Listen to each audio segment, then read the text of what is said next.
I'm just shocked at how many lies were told. Hey, Candace, you should check out the metadata from the New York Times big publication. People were sort of just noticing that Blake Lively was not the nicest person. On February 16th, 2025, Candace Owens made new claims exposing Blake Lively's dirty behavior, which led to her complete meltdown in front of Hollywood and the court. All right, guys, we are in the midst of some crazy PR games right now coming from Blake Lively. Owens shared questionable images of HR complaints and receipts on her Instagram, fueling Justin Baldoni and Blake Lively's court suits. Side. Owens shared questionable images of HR complaints and receipts on her Instagram, fueling Justin Baldoni and Blake Lively's court suits. For instance, Lively has been quite deliberate in curating. I'm just shocked at how many lies were told. A lot of new names such as Jenny Slate and Isabel Ferrer are included in this dispute that is leading to the ultimate dismay of the Hollywood queen. Blake Lively Hollywood has long been known for its heavy use of PR strategies to manage scandals, build narratives, and protect public image. Celebrities root in use publicist media outlets and social media to influence their brands. And Ryan and Blake are still very powerful people in Hollywood. For instance, Lively has been quite deliberate in curating her image as a wholesome, family-oriented actress. She often posts about her kids, her relationship with Ryan Reynolds, and her business ventures, showcasing a perfect blend of career and family. This is a PR tactic to try and sway the public, and I think these are deliberately being leaked to us creators so that we can run with it. Now think about the fact that when PR stunts go awry, they often use someone or something as a distraction. In this case, Blake created a narrative where Bolden's name was dragged through the mud, tarnishing his reputation. Her PR strategy was working fine as a lot of prominent Hollywood names, including Taylor Swift, were on her side. But Candace Owens ruined her whole struggle with some receipts and metadata.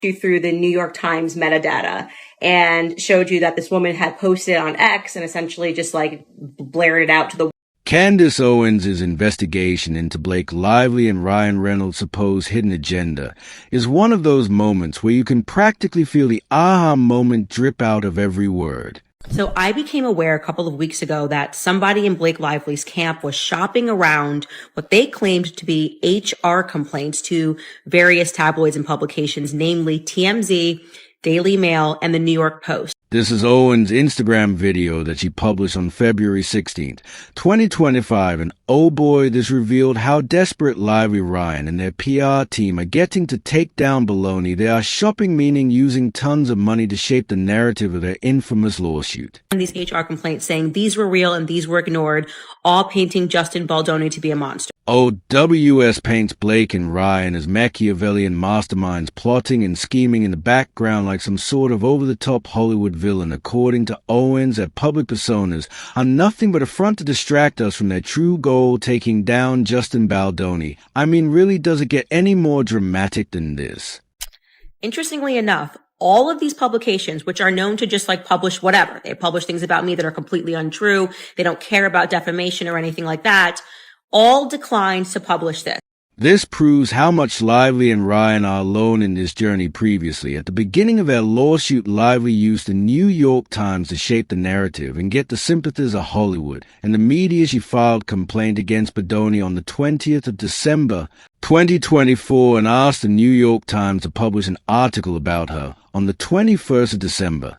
They shared the detailed report, casting Lively as a tragic heroine of yet another Hollywood sob story, this time claiming she was a victim of sexual harassment.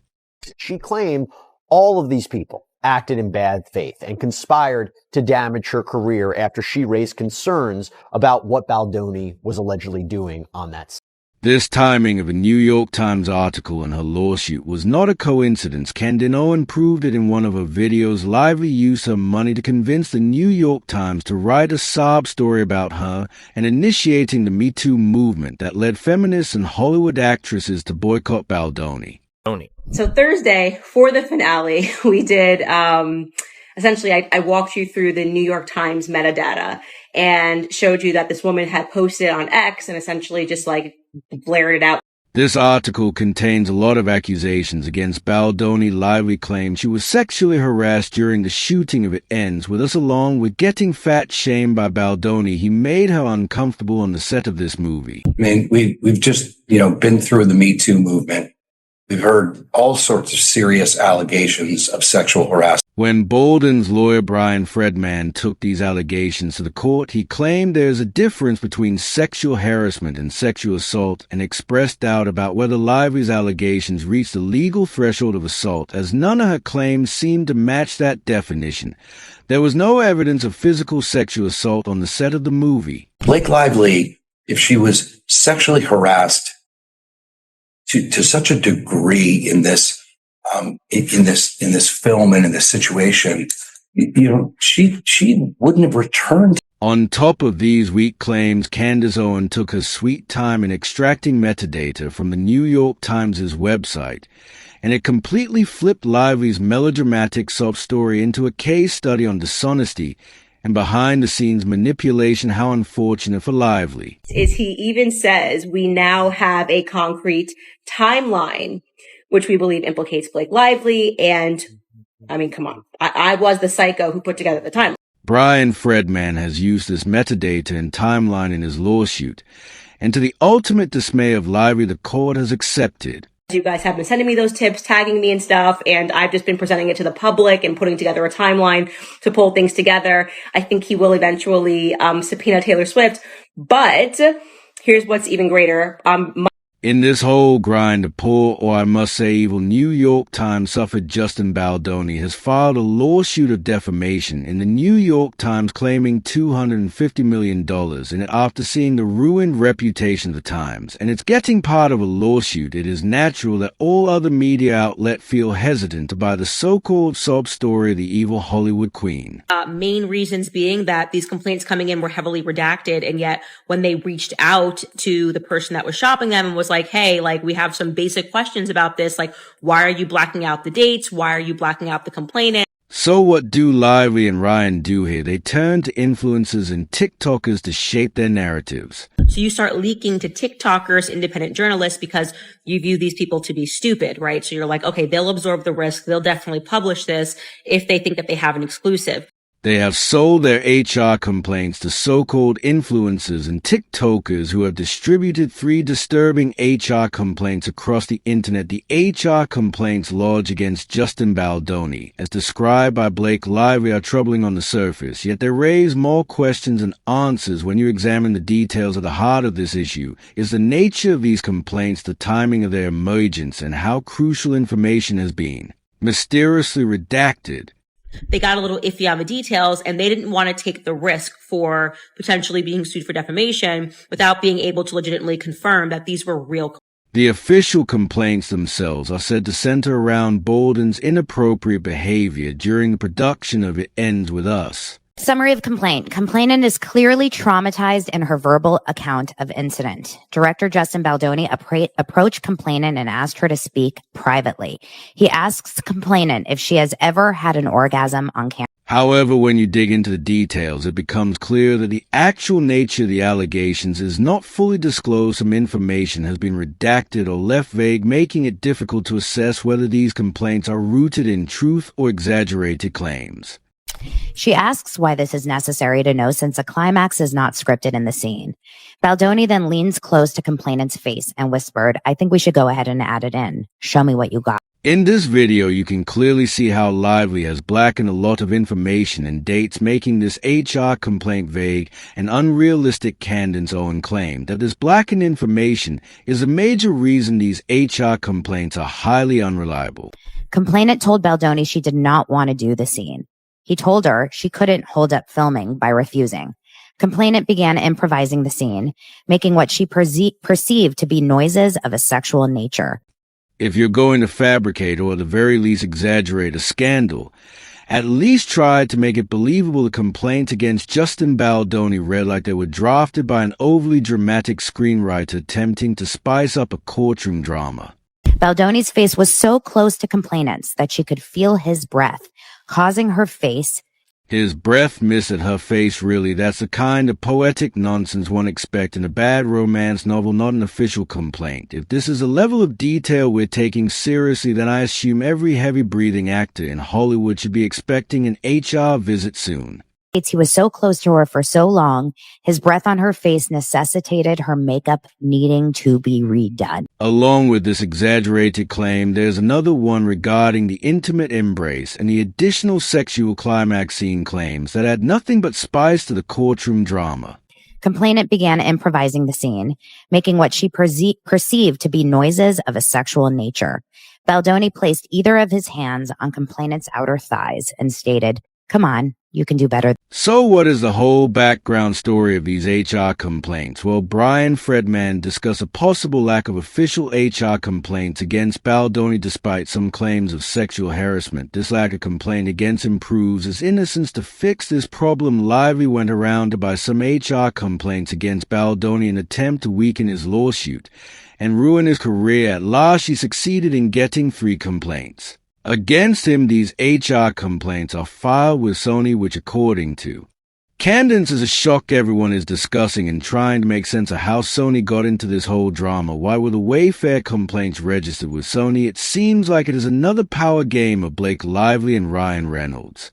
By the New York Times, you've got Wayfarer, you have Jamie Heath, you've got Justin Baldoni, Steve Sarowitz, even Jennifer Abel, Jed Wallace down in Texas, but nope, no Sony, which is... There are assumptions that these HR complaints are from 3 women, Lively, Jenny, and Isabella. So now we have one that we believe is Blake Lively, a second one that we believe is Jenny Slate, and this third one we believe. Oh, but don't you just love how the whole 3 women theory got thrown out there? Suddenly we're all supposed to believe that 3 actresses were about to make their allegations against Justin Baldoni, and the entire internet had no idea who the third one might be. There are only assumptions that the third one is Isabella. But hey, let's just throw that theory out there and watch people jump to conclusions. Why not spread confusion, right? That's so much fun for everyone involved. Here's an oddity. Why wasn't Sony named in the lawsuit? Blake actually filed HR complaints. Justin Baldoni just literally grabs my ass in front of the camera. I want to talk to someone at Sony like now. Could it be that Sony's name got conveniently left out of the whole mess to avoid complicating things? What do you do next? You can't get any of the big guys to publish it.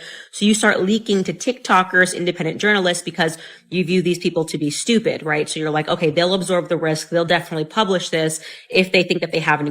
How is it possible that 3 women filed HR complaints against a man on the same date as Sony? And it doesn't do anything. This lack of action proves that Sony disregards their HR complaint as an attention-seeking action, and nothing serious now here despite being angry with Sony. Blake and the other 2 women decided to go against Baldoni. They haven't added Sony's name in their lawsuit, which proves they are just focused on ruining someone's career, not in the need of actual justice. Sony ignored. You said Sony on May 29th, all of us just got raped. We all got raped. And we filed this with Sony, and Sony just didn't do anything about it. But we decided not to sue Sony. We decided to instead go after Justin Baldoni in a CRD complaint and then later a lawsuit. But we decided to leave Sony out of it conveniently, even though they would have been the ones that were holding all of these complaints.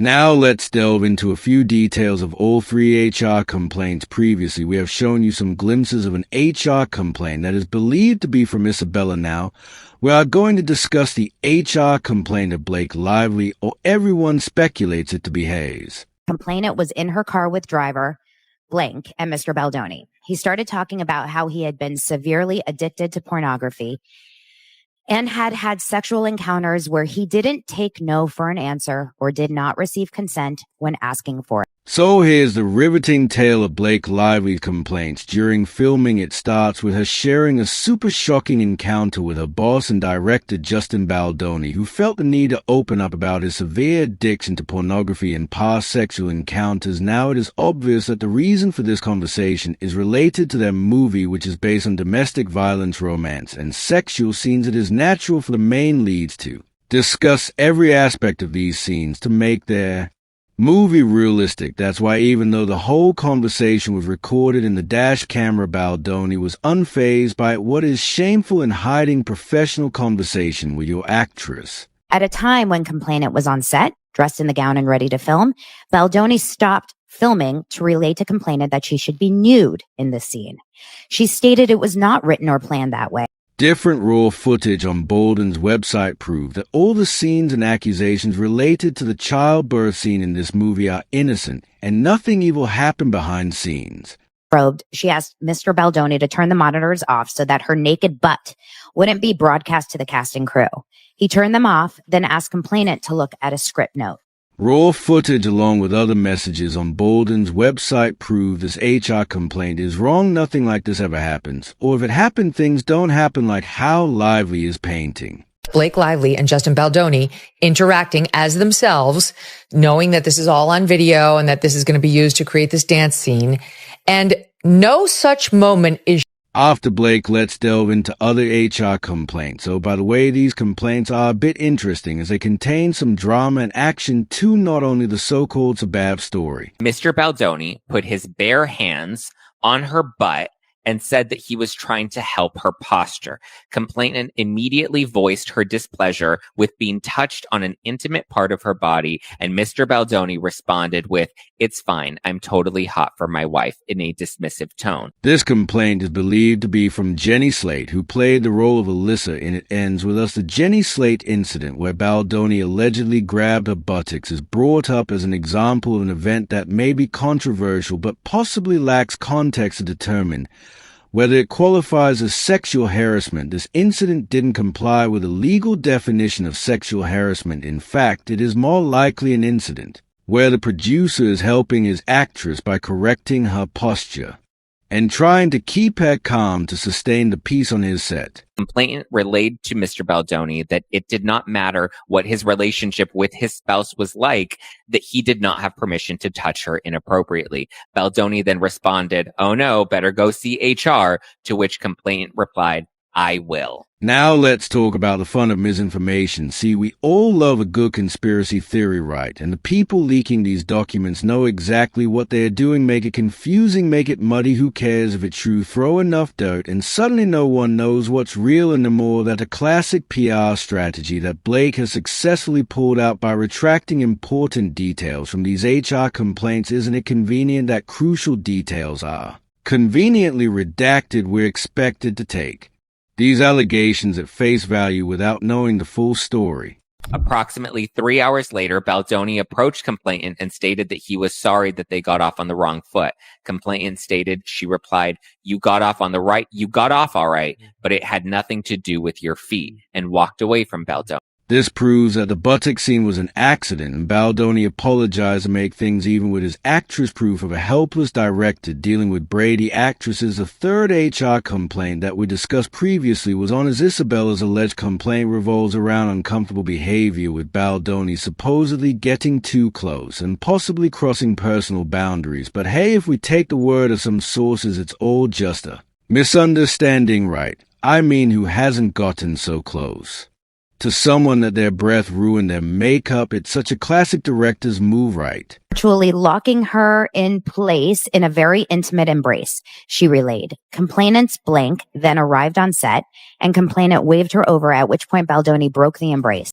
Ah, yes, the infamous sex scene, Isabella acting out her part, followed by Justin Bolden's whole professional comment about how hot it was. Totally normal, right? If you're on set and a director tells you that your sex scene was hot and you've just acted out one of the most intimate, vulnerable moments of your life, you'd feel so validated, absolutely no discomfort. They're just a typical day in Hollywood. And yet Blake wants to make sure we all understand just how terrible that made her feel. But Isabella, she'll just keep that awkwardness tucked away, presumably because it's part of the job. But sure, let's all pretend Blake was the only one feeling off about it. If these complaints were truly about workplace abuse or misconduct, why didn't Lively take action sooner during production or shortly after the alleged incidents? The fact that the complaint surfaced after production was completed at a time when Baldoni's film career was gathering momentum suggests that they may not be as motivated by a desire for justice as they are by an effort to damage Bolden's reputation or settle a personal score. So what does this tell us? Well, first and foremost, that they still believe the public is stupid, that moms on the internet are stupid, that we don't understand these legal games and these PR games.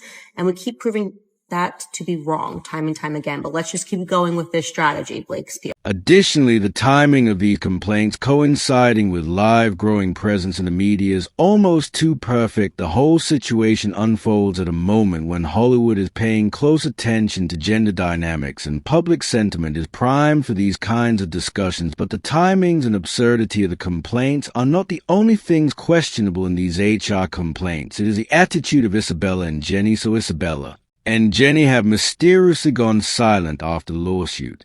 Drop. The general public has no idea where they stand with no Jenny kind of stand with Blake. At least she said so publicly, but Isabella radio silence raises a lot of suspicions against the authenticity of the third HR complaint. Moreover, there are texts and interviews where Isabella supposedly praises Justin Baldoni, saying he was wonderful to work with and made her feel comfortable. Because Isabella Ferrer was very much citing or very much comfortable and vocal about how comfortable she was working with Justin throughout production. Funny how that contradicts the whole uncomfortable scene they are now making a fuss about, isn't it? Maybe it's just a casual way of reassuring him to not get too close again, just to keep things professional. Oh, you were great, totally nothing weird happened might just be Isabella's way of playing the game in the Hollywood drama. Candace Owens believes that Ryan Reynolds is playing a great role in flipping the entire story of Isabella. Person who wrote to me said that they worked on the set of It Ends With Us, okay?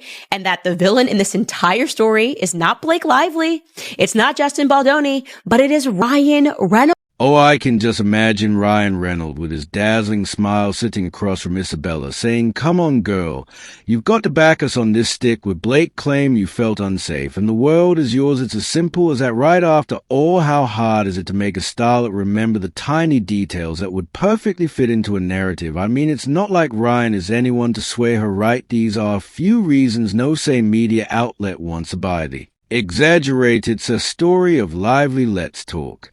About Area Manual, the infamous powerhouse behind Endeavor, the agency that runs a world of Hollywood talent and entertainment. Now, why does this matter in the context of the HR complaints against Justin Baldoni? Well, here's where it gets interesting. Area Manual, being the influencer that he is, has a unique way of shaping narratives and controlling the flow of information in Hollywood. He has a knack for using his power to position people for success or to torpedo them when necessary. With this in mind, one has to wonder whether the complaints against Baldoni are simply a coincidence, or if they were strategically timed to coincide with something bigger, like a new project Lively was involved in or a new career trajectory she was eyeing. If Lively is indeed in cahoots with Emmanuel, this HR complaint situation may be just a pawn in a much bigger game. Think about it, creating a media storm around Bolden's behavior while keeping her own image clean puts Lively in a position to gain the public's favor. Meanwhile, Emmanuel's influence ensures that this whole drama is amplified at just the right time, whether it's for a project Lively isn't involved in or to raise her stock as a more sympathetic figure. This is a kind of manipulation that goes on behind the curtain of Hollywood's glittering, glitzy surface. Yeah, something stinks to high heaven here. And I think we're going to see more tomorrow, obviously, when she is due to file. On top of this, recently Lively's legal team has put forth a weird demand. Lively's legal team, clearly inspired by Big Brother, decided to demand every single digital footprint ever made by Baldoni and his associates. Blake Lively's team had asked for this crazy subpoena that sounded insane, right? Where 2.5 years of every single document, right? Like every single text message, browsing history of all of Justin Baldoni. Their subpoena requests included and Verizon, T-Mobile, AOL. Yes, AOL still exists, and other providers. Why? Because if they can't win on actual evidence, maybe an old Google search or deleted WhatsApp message will do the trick. Meanwhile, Bolden's lawyers rightfully called this a ridiculous fishing expedition, pointing out that this is a civil case, not an FBI sting operation. More drama is coming tomorrow or in the coming days, so subscribe to our channel to stay tuned to it.